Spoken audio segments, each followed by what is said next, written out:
Hello friends, চলে এলাম আজকে একটি নতুন ইনফরমেটিভ ভিডিও নিয়ে। আমরা সকলেই প্যান কার্ড ইউজ করি এবং অনেকে যারা নতুন প্যান কার্ড বানাতে চায় বা যাদের প্যান কার্ডে কোনো কারেকশন করতে চায় তারা কি করবে, তারা কোনো এজেন্টের কাছে যাবে অথবা প্যান কার্ড অফিসে যেতে হবে। বাট আপনাকে এখন থেকে কোথাও যেতে হবে না, আপনি বাড়িতে বসেই প্যান কার্ড আপনি বানাতে পারেন নিজের, বা আপনি কারেকশন করতে পারেন। তার জন্য করতে কী হবে, আপনাকে চলে আসতে হবে আপনার গুগল ব্রাউজারে। তো আপনাকে ফোন স্ক্রিনে আমি পুরোটাই দেখাচ্ছি।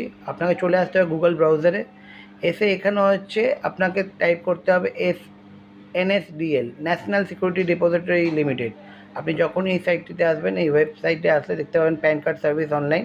তো আপনাকে এই সাইটে আসে ব্রাউজারটাকে ওপেন করতে হবে। করার পর এখানে আপনাকে দেখবেন, এখানে অনেকগুলো স্ক্রল করলে নিচে অপশান পাবেন, please pan card application type. আপনাকে এখানে অ্যাপ্লিকেশন টাইপে যেতে হবে যে আপনার নিউ প্যান কার্ড হবে না ফরেন প্যান কার্ড হবে, না চেঞ্জেস বা কারেকশন হবে। যদি আপনার নিউ প্যান কার্ড হয় তো আপনি এখানে সিলেক্ট করবেন। দেন আপনাকে এখানে individual associate person, body individual, trustee, তো আপনি ইন্ডিভিজুয়াল সিলেক্ট করে নেবেন। করার পর এখানে আপনাকে টাইটেল দিতে হবে, আপনার লাস্ট নেম দিতে হবে, ফার্স্ট নেম দিতে হবে, মিডল নেম থাকলে দিতে হবে, ডেট অফ বার্থ দিতে হবে, ইমেল অ্যাড্রেস দিতে হবে এবং মোবাইল নাম্বার দিতে হবে। দেওয়ার পর এখানে ক্লিক করার পর আপনাকে এখানে সাবমিট করে দিতে হবে। যখন আপনি এখানে সাবমিট করতে যাবেন তার আগে আপনি I am a not robot check করবেন। করার পর এখানে সাবমিট বাটনটা প্রেস করবেন। সাবমিট প্রেস করার পর কী হবে, আপনার কাছে অনলাইন পোর্টালে এটা সাবমিট হয়ে যাবে এবং আপনার কাছে উইদিন 7 ডেজ, তো 14 ডেজের মধ্যে আপনার কাছে নতুন প্যান কার্ডটি চলে আসবে। ভিডিওটা যদি ইনফরমেটিভ হয়ে থাকে, লাইকটাকে চ্যালেঞ্জ করবে, ফলো করবে। Thank you.